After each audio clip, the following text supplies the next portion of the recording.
रामकथा सांगत असताना एकतर एकश्लोकी रामायण माहिती आहे आपल्या सगळ्यांना, तर ते सांगायचं. आदौ रामतपोवनादिगमनं हत्वा मृगं कांचनं वैदेही हरणं जटायुमरणं सुग्रीव संभाषणं वाली निर्दलनं जटायुमरणं वाली निर्दलनं पुन्हा सांगतो.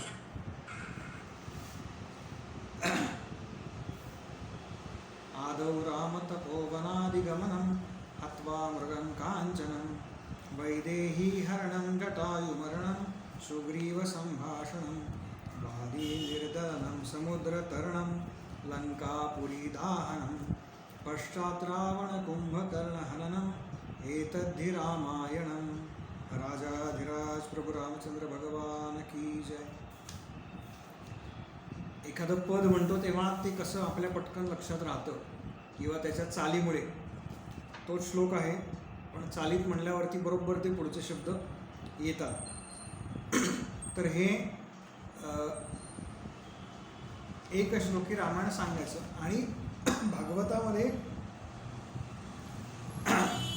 ज्या प्रमुख गोष्टी आलेल्या आहेत त्या म्हणजे जेवढं रामायण आपण मागच्या वेळेला केलं की रामायणातली कथा सांगा किंवा रामायण काय हे माहिती नाही असं कोणी नाही. त्यामुळे त्या कथा ज्या तुम्हाला माहिती आहेत, मी आत्तापर्यंत एकदाही एक श्लोकी रामायणाच्या पेक्षा व्यतिरिक्त रामायण सांगू शकलेलो नाही. याचं कारण या सगळ्या वेगवेगळ्या कथा ज्या आहेत आधीच्या, तर त्याच्यात काय होतं, जेव्हा आपले इतर दिवस आहेत म्हणजे दुसरा दिवस, तिसरा दिवस किंवा पहिला दिवस, यात तुम्ही थोडी कथा पुढे मागे केली तरी चालू शकते. म्हणजे एखादी कथा कमी झाली नाही चालत, म्हणजे कारण नृसिंह प्रकटीकरण हे तिसऱ्या दिवशी आपल्याला करायला पाहिजे. त्याचप्रमाणे भगवंतांचं प्रकटीकरण हे चौथ्या दिवशी व्हायला पाहिजे. त्यामुळे त्यातल्या काही कथा ह्या आपल्याला स्किप करावं लागतात. तर दरवेळेला ती रामकथा होते. त्यामुळे जेवढी रामकथा तुम्हाला माहिती आहे तेवढी सांगायची. आणि त्याला जोडून जे परशुराम चरित्र दिलेलं आहे, सांगितलेलं आहे तुम्हाला, ते म्हणजे अयोध्या नावाची नगरी होती आणि त्या नगरीमध्ये दशरथ नावाचा राजा होता. या दशरथाला पुत्र नव्हता म्हणून दशरथाने यज्ञ केला. त्या यज्ञाच्या प्रसादामुळे त्याला 4 पुत्र प्राप्त झाले: राम, लक्ष्मण, भरत आणि शत्रुघ्न. यथाकाल ते मोठे झाले. त्याच्यानंतर एक दिवस दशरथ राजांकडे विश्वामित्र नावाचे मुनी आले आणि विश्वामित्रांनी यज्ञरक्षणाकरता राम आणि लक्ष्मणांची मागणी केली. दशरथ राजाने सुरुवातीला त्यांना नकार दिला, कारण दशरथ राजाला भीती होती, त्याला शाप होता की पुत्र शोकाने तुझा मृत्यू होईल. त्याच्यामुळे ते मनात असल्यामुळे दशरथ राजाच्या मनामध्ये भीती होती आणि त्याच्यामुळे तो रामांना आपल्या पुत्राला करता सुद्धा पाठवायला तयार नव्हता. शेवटी विश्वामित्र आणि वसिष्ठ हे कुलपुरोहित आहेत. त्यांनी राजाला सांगितले की राजा, तुझ्या कुळाला योग्य असा तू आचार कर, तू वचन दिलेलं आहेस. रघुकुल रीत सदा चली आई, प्राण जाय पर बचन न जाई. तेव्हा तू तुझा ज्येष्ठ पुत्र दे. मग यज्ञाच्या रक्षणाकरता राम आणि लक्ष्मण गेले. यज्ञाचं रक्षण झालं. पुढे मिथिलेला गेले. मिथिलेमध्ये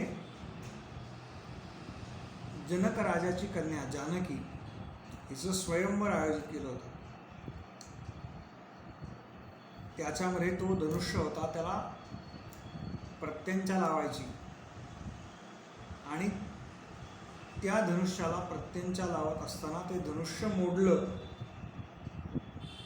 ज्याचा आवाज सगळ्या त्रैलोक्यामध्ये गेला.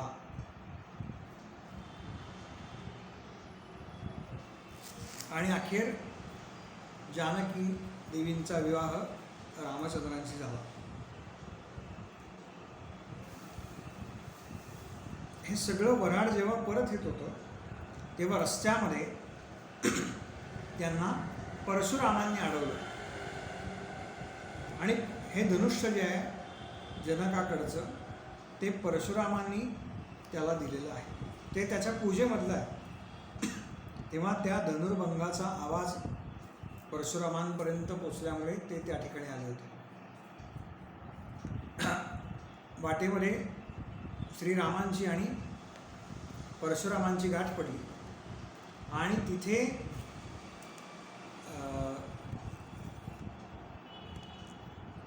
प्रभू रामचंद्रांचं जे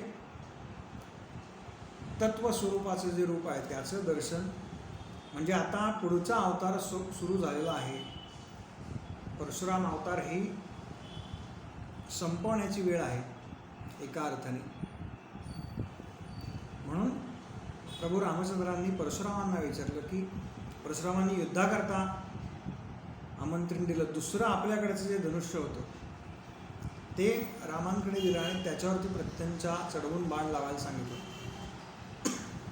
तेव्हा ते धनुष्य रामांनी आपल्या हातात घेतलं, त्याच्यावरती प्रत्यंचा लावली, बाण चढवला.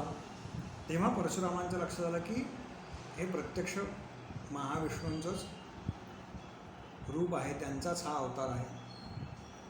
तेव्हा आता आपलं जे कार्य आहे ते त्या अर्थाने समाप्त करायला पाहिजे. आणि असं सांगतात त्यावेळेला परशुरामांच्या शरीरातून एक दिव्य ज्योत निघाली आणि ती प्रभू रामचंद्रांच्या शरीरामध्ये येऊन मिसळली. पण प्रभू रामचंद्रांनी त्यांना विचारलं की मी जेव्हा धनुष्याला बाण लावतो तेव्हा आत्तापर्यंत माझा बाण कधीही पुन्हा भात्यामध्ये परत गेलेला नाही. रामबाण हा कधीही खाली गेलेला नाही. तेव्हा मी काय करू?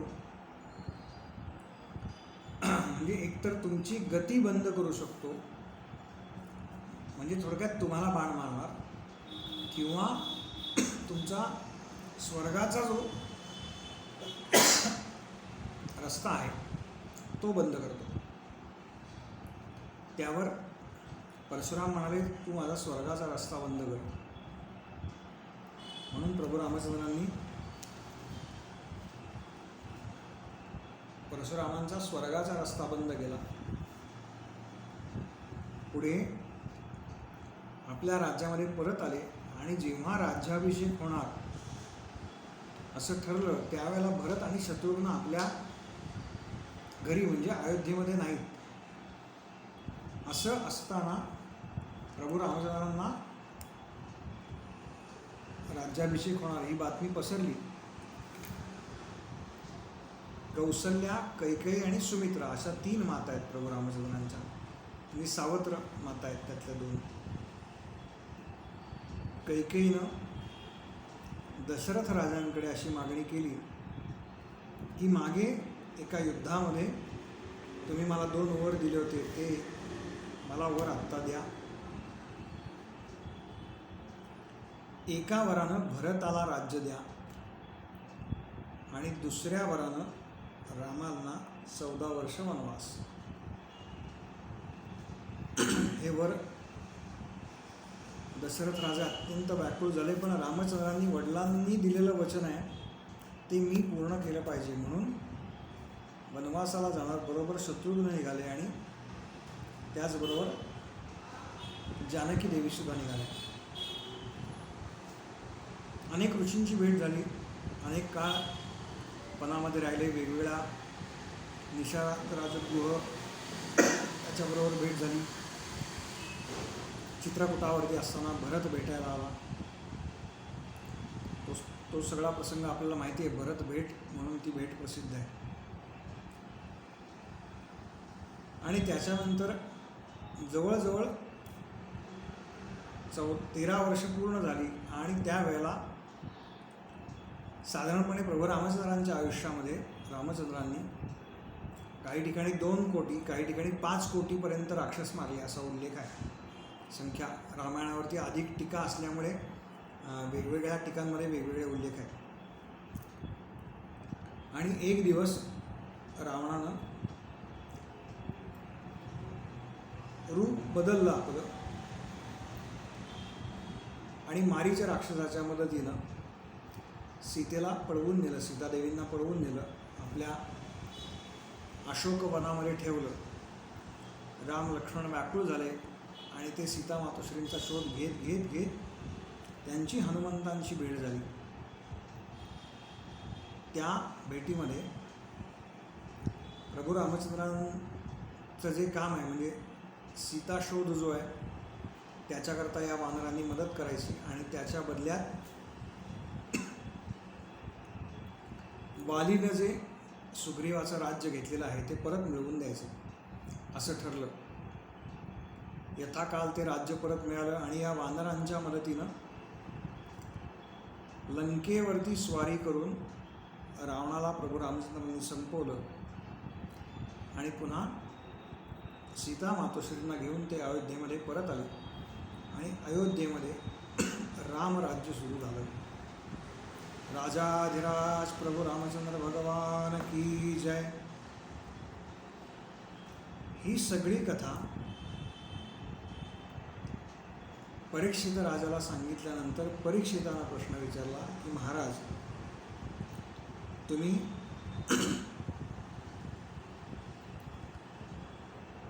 प्रभू रामचंद्र आणि जानकी देवी सीता मातोश्री यांचा विवाह जेव्हा झाला तेव्हा त्यांचं वऱ्हाड जेव्हा येत होतं तेव्हा परशुराम म्हणून ज्यांचा उल्लेख केला ते कोण, त्यांच्याबद्दल मला सांगा. आणि म्हणून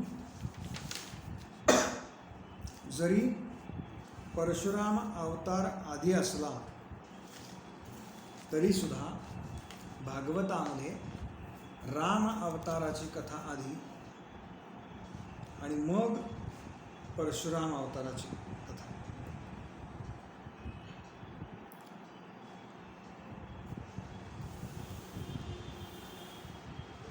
आई रेणुका आणि जमदग्नी ऋषी यांच्या पोटी परशुरामांचा अवतार झाला.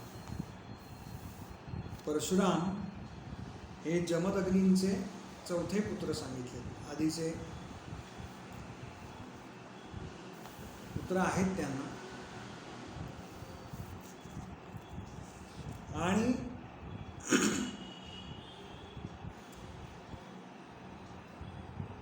त्यांनी आता जमदग्नी हे आपल्याला कशाकरता माहिती आहे तर जमदग्नी अत्यंत क्रोधिष्ठ म्हणून माहिती आहे. पण जमदग्नींनी ही जी कथा आहे ही जमदग्नी ऋषींच्या उत्तरार्धातली आहे. त्यावेळेला असं सांगितलं आहे की जमदग्नींनी आपल्या क्रोधाचा म्हणजे रागाचा त्याग केलेला आहे.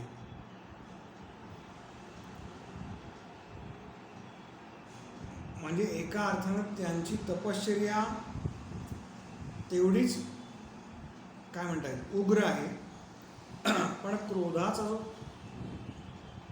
त्या तपश्चर्याचा परिणाम जो क्रोधामध्ये होत होता तो थोडा कमी झालेला आहे.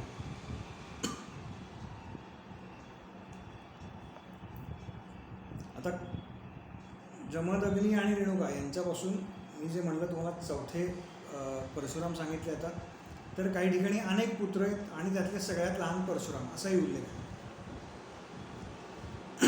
हा अवतार कशा करता धारण केला आहे परशुराम तर हैहय नावाचा वंश आहे. ह्या वंशाचा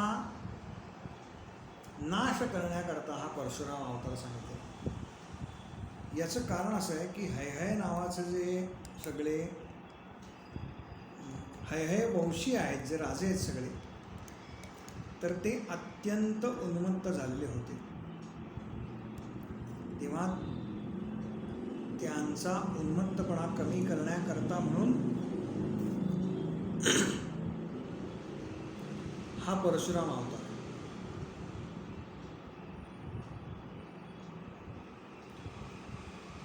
एक दिवस झालं असं की जमदग्नी आपल्या काय आश्रमामध्ये होते. त्यावेळेला हा हयहय वंशाचा राजा सहस्रबाहू, सहस्रार्जुन नाव आहे त्याचं, हा तिथून चालला होता आणि जमदग्नी मुनींनी त्याला, महाराज तुम्ही आज आमच्या आश्रमामध्ये भोजन करा अशी विनंती केली. राजाने सुरुवातीला ती मानली नाही, टाळली.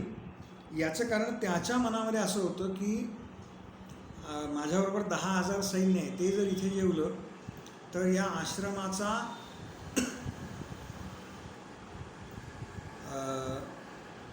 आश्रमामध्ये जे काही धान्य आहे ते 3-4 महिन्याचं धान्य आमचं सैन्य एकाच वेळेला संपवेल. पण तरीसुद्धा जमदग्नींनी त्याला सांगितलं की महाराज तुम्ही अशी काही काळजी करू नका, आमच्याकडे तुम्ही प्रसाद भोजनाला या.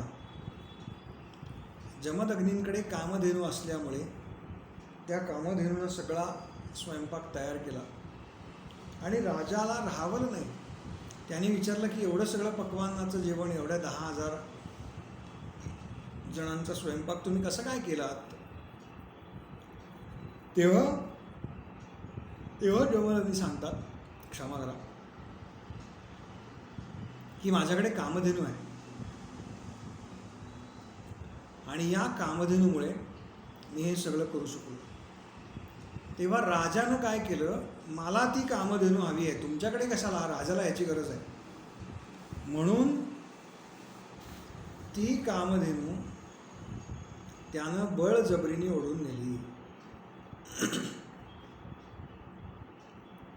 त्यावेळेला परशुराम तिथे नव्हते. जेव्हा परशुराम परत आले, त्यांना ही हकीकत कळली, तेव्हा ते आपला परशु आणि बाकी काय धनुष्यबाण बाकी सगळं घेऊन या हयहय वंशाचे जे राजे आहेत त्यांची माहेशमतीपुरी असं सांगितलेलं आहे.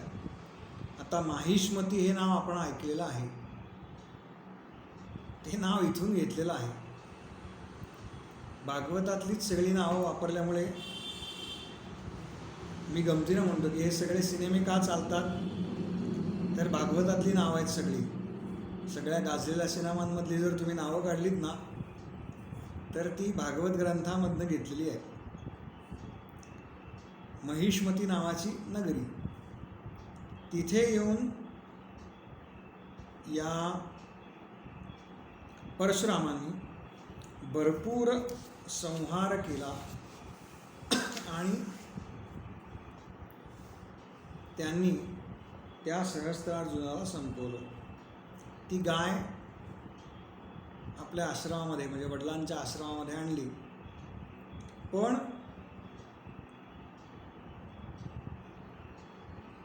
पुन्हा त्याच्या मुलांनी जमदग्नींवरती ते चाल करून गेले. त्याच्यामध्ये एक घटना घडलेली आहे.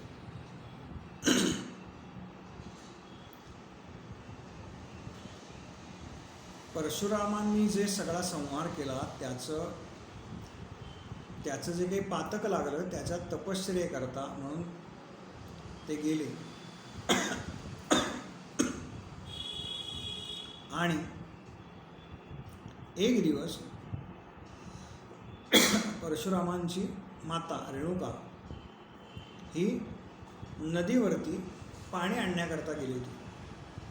तिथे चित्ररथ नावाचा गंधर्व जलक्रीडा करत होता. अनेक पत्न्या त्याच्या होत्या. आता ही जी रेणुका आहे ती रेणू राजाची कन्या आहे, म्हणजे वास्तविक ती राजकन्या आहे, पण तिने वरलंय कोणाला तर एका ऋषींना. आणि तिच्या मनामध्ये क्षणामध्ये असा विचार आला की अरे मी आज हे सगळं करते, पण मी जर एखाद्या राजाच्या गळ्यामध्ये म्हणजे एखाद्या राजाला ओरलं असतं तर मी अशा पद्धतीनं त्याच्याशी क्रीडा केली असती. बघा, क्षणामध्ये हा विचार आला आहे आणि या विचारामुळे तिला पाणी नेण्याकरता उशीर झालेला आहे. आणि जमदग्नींनी ओळखलं की आपल्या पत्नीच्या मनामध्ये क्षणामध्ये मानसिक व्यभिचार ज्याला म्हणतात तो आलेला आहे. तेव्हा त्यांनी आपल्या पुत्राला सांगितलं की मातेला ठार कर तुझ्या. तिच्या मनामध्ये असा वाईट विचार आला. तेव्हा आधीचे जे पुत्र आहेत त्या सगळ्यांनी नकार दिला. जेव्हा परशुरामांना सांगितलं की परशुराम सगळ्यात लहान आहेत त्यामुळे त्यांच्या आधी सगळ्या मुलांना सांगून झालं होतं. परशुरामांना जेव्हा सांगितलं तेव्हा परशुरामांनी एका क्षणामध्ये आपल्या मातेचा वध केला. आणि त्याचबरोबर जमदग्नींनी सांगितलं की माझी आज्ञा ह्या सगळ्या पुत्रांनी उल्लंघन केलेले आहे, तेव्हा तू या सगळ्यांना यांचं शिरकलम करून टाक. म्हणून त्यांचं शिर धडावेगळं केलेलं आहे परशुरामांनी. आणि जमदग्नी इतके प्रसन्न झाले आणि ते म्हणाले की तुला काय हवं आहे ते माग. तेव्हा परशुरामांनी असं सांगितलं की माझी अशी इच्छा आहे की तुम्ही माझी आई आणि सगळ्या बंधूंना पुन्हा जिवंत करा आणि मी त्यांना कधी मारलं होतं याची आठवणसुद्धा त्यांना राहू नये. म्हणजे झोपेतनं जणू ते उठावेत तसे ते आत्ता उठले. बघा, पित्याचं तपोबल काय आहे याची परशुरामांना कल्पना आहे, म्हणून त्यांनी असं कृत्य केलेलं आहे. आणि एका क्षणामध्ये जमदग्नींनी या सगळ्यांना झोपेतून उठल्यासारखं पूर्वव्रत केलं.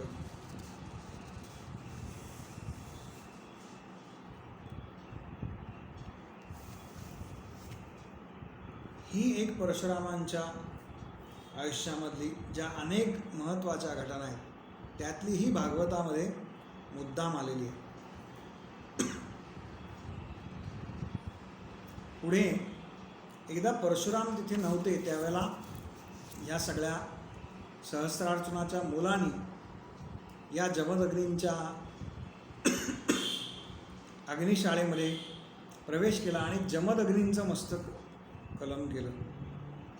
तेव्हा रेणुका माता जी आहे ती अत्यंत क्रोधाने रडायला लागली. रामा रामा अशी तिने हाक मारली. त्यावेळेला परशुराम आले. परशुरामांनी पाहिलं की हा आपल्या मातेचा आक्रोश आहे. त्यांनी सगळा तो घडलेला प्रसंग मातेकडनं समजावून घेतला आणि ह्या परशुरामांनी माहेशमती नगरीमध्ये जाऊन तो जो हयहय वंश आहे सगळा त्याच्या 21 पिढ्या नष्ट केल्या. असं सांगतात की मोठा डोंगर तयार झाला छाटलेल्या मस्तकांचा आणि गंगेचं पात्र जेवढं मोठं आहे तेवढी रक्ताची नदी व्हायला लागली, भयंकर मोठी. हे का केलं परशुरामांनी? तर हयहय नावाचे जे क्षत्रिय आहेत किंवा क्षत्रियांमधला जो वंश आहे हयहय हा अत्यंत उच्छाद देणारा झाला होता. तेव्हा तो संपण्याकरताच परशुरामांचा अवतार होता.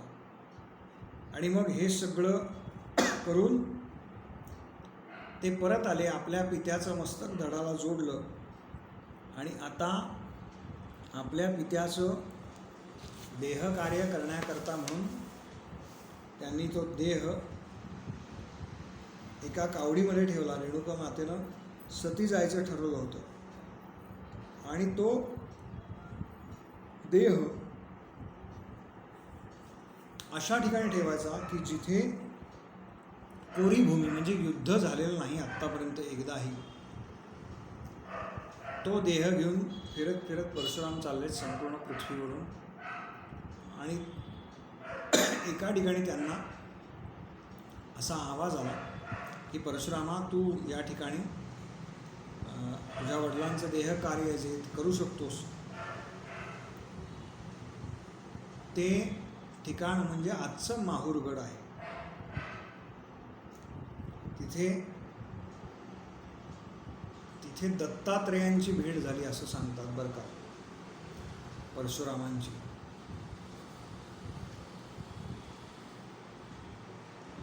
चिता रचण्यामध्ये आधी रेणुकेनं सती जायचं ठरवलं होतं आणि रेणुका मातेनं परशुरामांना सांगितलं होतं की तू काहीही झालं तरी पाठीमागे वळून बघू नकोस. चिता रचली, त्याच्यावरती माता बसल्या होत्या आणि काही अंतर परशुराम चालून गेले चिता पेटवल्यानंतर आणि सिंहाची गर्जना ऐकू आली. सिंहाची गर्जना ऐकू आल्यानंतर आपल्या वडिलांचा मृतदेह किंवा माता सती जाणार आहे तर तिचा जो देह आहे तो खाण्यासाठी म्हणून कोणी सिंह आलेला आहे की काय अशी शंका परशुरामांना वाटल्यामुळे परशुरामांनी मागे वळून पाहिलं तर तोपर्यंत जी आदिशक्ती आहे, परांबा जिला म्हणतात, ती त्या ठिकाणाहून म्हणजे रेणुकेचं जे स्वरूप आहे ते आदिशक्तीचं आहे, तिथून ती प्रगट होत होती. पण प्रगट होताना केवळ तिचा मुखाचा भागच प्रगट झालेला होता, म्हणजे इथपर्यंत साधारण मानेपर्यंत ती वर आलेली होती. आणि परशुरामांनी पाहिल्यानंतर ती परशुरामांना म्हणाली की बाळा, तू जर मागे वळून पाहिलं नसतंस तर मी तुला पूर्ण स्वरूपामध्ये दर्शन दिलं असतं. म्हणून रेणुकेचं केवळ मुख त्या ठिकाणी आहे आणि त्या अवस्थेमध्ये किंवा तशा रूपामध्ये रेणुका मातेनं आदिशक्तीनं भगवान परशुरामांना दर्शन दिलं